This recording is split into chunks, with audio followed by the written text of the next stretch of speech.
Bonjour à toutes et bonjour à tous. Aujourd'hui, je suis dans une nouvelle équipe de la web radio du lycée Georges Imbert. Et oui, elles sont en forme, n'est-ce pas, mesdemoiselles? Oui.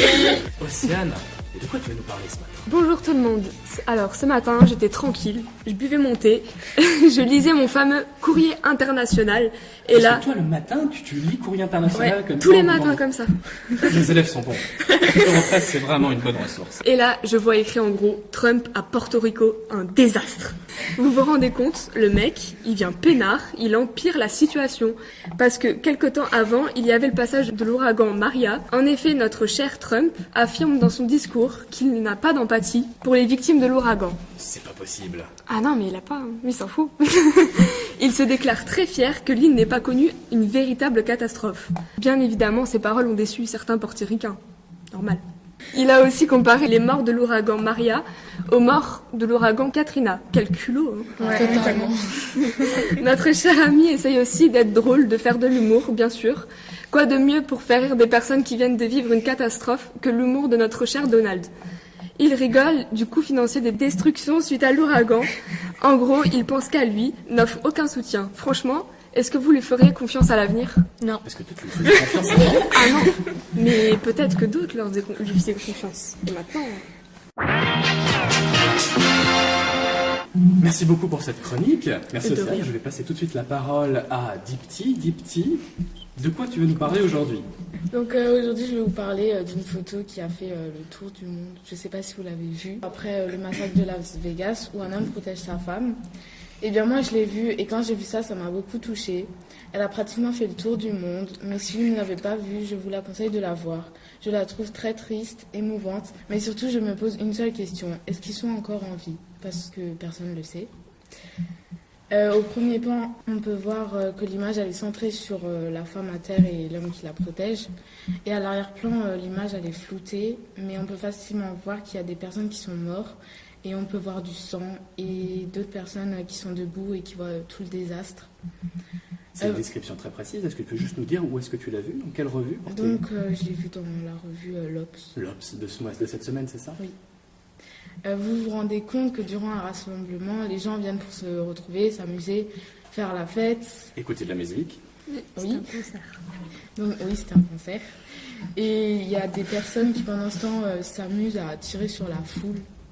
Donc, c'est juste incroyable. Enfin, durant ce massacre, il y a eu 500 personnes qui ont été blessées et 60 morts. D'autres parmi vous ont déjà vu cette photo? Oui. Ouais. Sur Facebook. Sur Oui, Facebook. ouais, j'ai vu sur Facebook est Facebook, tous les médias sont sur Facebook. Est-ce que vous avez vu d'autres photos, par exemple, et étudié ces d'autres photos en cours? Oui. Oui. Bah, en fait, c'était 3 filles qui courent. courent ouais, pour sauver leur vie parce que derrière elles, il y a des gens qui sont tirés dessus. Et vous avez vu ça où? En En anglais. anglais. Ah ouais? Merci beaucoup. Merci beaucoup, Dipti, pour ta chronique. Mais de rien. Bonjour Marie. Bonjour. De bonne humeur, en pleine forme, comme toujours. Oui, oui. Ah, mais super. Mais de quoi tu veux nous parler aujourd'hui? De Dunkerque. le De film Dunkerque, le film. Ah, mais c'est un sujet historique, ça. Il me semble que tu adores l'histoire. Oui, bien sûr. On va voir, ça va respirer la passion. On t'écoute. Salut tout le monde. Est-ce que vous avez entendu parler du film Dunkerque de la débâcle au miracle? Eh bien moi oui, j'ai lu un article dans l'Historia qui parlait de ce film et surtout comment le réalisateur Christophe Nolan a réussi à le tourner. Oh, c'est vraiment exceptionnel. Comment Christopher a réussi à reconstituer les véritables scènes de l'opération Dynamo, qui était le premier tournant de la Seconde Guerre mondiale, qui s'est déroulé en mai 1940. Et vous l'avez vu au cinéma, ce film? Non, non. Moi, oui. Mais merci.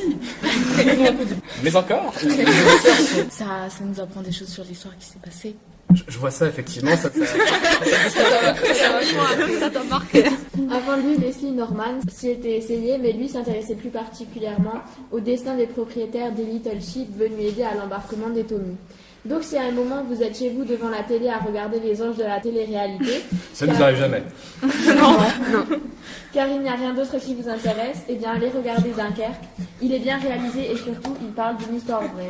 Alors qu'est-ce que vous faites encore là? Allez-y, c'est le moment. Ah ben on filme. Merci beaucoup pour cette chronique. Ça nous donne envie d'aller voir le film. Bonjour Lucie. Bonjour. Mais alors de quoi tu veux nous parler ce matin? Aujourd'hui, je vais vous parler de l'histoire. E-sport. Donc, sujet jeux vidéo, et ça tombe bien, il paraît qu'il y a beaucoup de passionnés de jeux vidéo parmi nous, et pas que chez les élèves. On t'écoute, dis-nous tout. Alors aujourd'hui, j'ai lu un article de l'équipe sur de l'e-sport. Donc vite fait pour résumer ce qu'est l'e-sport, ce sont des compétitions qui sont régionales, nationales ou même mondiales sur différents jeux vidéo. Donc par exemple, j'ai décidé en fait d'en parler un peu car je trouve qu'on n'en parle pas du tout assez, alors que c'est vraiment très bien au final. Dans cet article que je vous présente en ce moment même, cela parle d'une team. C'est une équipe franco-belge qui se nomme Envious. C'est spécial comme nom, je trouve, mais j'aime bien. Je trouve ça innovant. Et donc cette team est l'une des plus grandes équipes mondiales sur un jeu vidéo s'appelant Counter-Strike. Mais Counter-Strike, ça date pas un peu ça quand même maintenant à l'heure de Battlefield 1 ou du prochain Call of qui va sortir? Oui, bien sûr, mais c'est toujours autant populaire auprès des fans, on va dire. Et que c'est encore un bon jeu, quoi. Tu joues? Ah oui. Tout s'explique. Donc il est très fortement apprécié des jeunes, des adultes fans de jeux et de l'e-sport en général. Et donc cette équipe, Envious, est invitée à la Paris Games Week. Cet endroit regroupe vidéastes, youtubeurs et des entreprises de jeux vidéo comme Ubisoft, même Sony et bien d'autres choses. Donc ils créent les jeux vidéo et ils montrent parfois des démos. Et donc du 2 au 3 novembre à la Paris Games Week, cette compétition se déroulera entre les 4 équipes avec 50 000 € pour les gagnants en récompense. Donc à Budapest, ça paraît vraiment énorme comme somme, alors que dans les compétitions comme celle-ci, qui sont vraiment multinationales, le montant peut aller jusqu'à des millions d'euros. Je précise que le Sénat, en France, a voté une loi, il n'y a pas si longtemps, il y a moins d'un an, qui légalise justement cette pratique et qui permet d'en faire un métier, parce que jusqu'à maintenant, c'était associé à des paris. Or, les paris sont encadrés par la législation. Maintenant que c'est considéré comme un métier, on peut être e-sportif et gagner sa vie grâce à ça. Donc ils vont s'affronter sur le jeu Counter-Strike en mi-novembre à San Francisco, devant un public avec une transmission en direct sur Internet. En direct là-bas où tu as une grande scène où les joueurs y jouent, et même à la télévision où ça se met aussi en direct. Donc si vous voulez bien découvrir le fantastique monde de l'e-sport, n'hésitez pas. Mais merci beaucoup, merci pour cette invitation. Je vous rappelle qu'à Strasbourg, il existe quand même quelque chose qui s'appelle la Japan Addict aussi, donc on peut y aller. Voilà, et on peut donc il y a plein de choses sur la culture, on va dire geek, manga en général, mais on peut aussi tester des jeux. Mélissa, on t'écoute, dis-moi bonjour. Bonjour. De quoi vas-tu nous parler aujourd'hui? Donc, bonjour à toutes ceux et celles qui nous écoutent ce matin. Aujourd'hui, je vous retrouve pour parler d'un sujet pas très joyeux comparé à tous les précédents. Ce matin, je vous Parce annonce... que Trump, c'était joyeux. Bon, Jean Rochefort, qui nous a quittés hier. Oui, bon, Ouais. Et oui, un grand monsieur du cinéma avec une belle voix. qui a fait du cinéma. Eh oui, un grand monsieur du cinéma. Et récemment, vous avez tapé les bolos des belles lettres. Et il résume en 5 minutes les grands classiques de la littérature.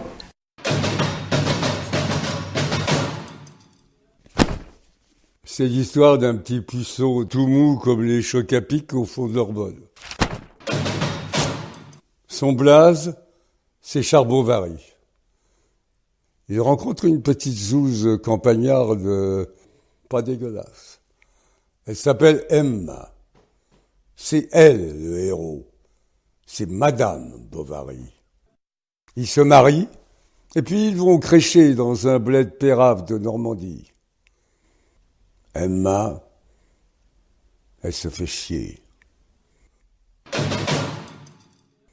Je vais donc vous laisser continuer votre chemin vers le travail si vous en avez un, avec une phrase tout à l'image de ce beau personnage. Je ne vois vraiment pas à quoi ce que je vous ai dit pourra servir si ce n'est composer ma nécrologie. Jean Anouilh, bon lundi à tous. Merci beaucoup pour cette chronique. On passe à la suite. De quoi vas-tu nous parler? D'une technologie révolutionnaire. Eh ben, on est tout de suite, on est complètement révolutionné. Des chercheurs du CNRC ont inventé un simulateur nommé NeuroTouch. Ça permet aux chirurgiens de s'entraîner avant une opération compliquée. Ce simulateur est composé d'un matériel haptique, mais bien sûr, personne ne sait ce que c'est. Et j'imagine que tu sais ce que c'est que le matériel haptique. Non. Je vais pas aller chercher. Mais aussi d'un logiciel puissant qui permet de toucher, de déplacer et de tester la résistance des tissus. Pour faire clair, le simulateur permet aux chirurgiens de faire des opérations dans des conditions réelles, pour choisir la meilleure procédure et d'anticiper les complications. Et aussi de pouvoir être plus détendu et de se permettre des blagues au cours de l'opération. Ah, des blagues de chirurgien, parce que tu as des blagues de On chirurgien. m'a dit qu'il y en a qui en veulent. Moi j'en connais une. Quelle est la différence entre un chirurgien et Dieu? Je sais pas. Eh bien, Dieu ne s'est jamais pris pour un chirurgien. Sous-entendu, le chirurgien se prend pour Dieu. Ah, d'accord. Le temps que ça monte. Vous voulez un exemple? Le docteur David Clark s'est entraîné avant l'ablation d'une tumeur cérébrale. Pour cela, il a intégré les résultats de l'IRM du cerveau malade dans le système du NeuroTouch. Ceci a permis au docteur Clark de s'exercer sur une image en relief du cerveau de sa patiente. Et vous savez quoi? L'opération s'est effectuée sans séquelles. Allez, moi, je vais vous laisser. Je pense que pour vous, c'est l'heure de faire marcher vos neurones. Enfin, si vous en avez, moi, je dis parce que c'est pas le cas tout. Bonjour Ilona. Bonjour tout le monde. Si on regarde le meilleur pour la fin. Hein. On regarde, hop là. Prends pas trop la Ça va les confiance. filles Mais dis-nous Ilona, de quoi vas-tu nous parler aujourd'hui? Alors aujourd'hui, je vais vous parler des voitures électriques en Norvège. J'ai vu ça, j'étais tranquille dans mon canapé et je vois ça dans Le Monde. Je suis sûre que ça va intéresser tout le monde. C'est fantastique, tous ces élèves qui se mettent à lire la presse tranquillement dans leur canapé le dimanche, la veille. Moi je suis fasciné, vous faites tout ça comme Mais ça. c'est parce qu'on est cultivés. Qu'est-ce qui se passe en Norvège en ce moment? Alors en Norvège, ce qu'il faut savoir, c'est qu'on compte plus de 8650 bornes accessibles pour charger les voitures. C'est énorme et pourtant ça leur suffit pas. Dis donc, c'est des sacrés écolos les Norvégiens. La voiture électrique avec son aspect futuriste, c'est l'avenir. Enfin, c'est la promesse des constructeurs. Mais bon, si maintenant on décide d'interdire les diesels et les essences dans le monde entier pour laisser place aux voitures écolos, enfin pas tant écolo que ça parce que pour recharger la voiture électrique, la plus grosse partie de l'électricité n'est pas renouvelable et provient d'une centrale nucléaire. Donc au revoir l'écologie et bonjour le réchauffement climatique. Pauvre ours blanc. Ouais, oui, on a une pensée émue pour les ours polaires. ce matin. Oui, les pauvres.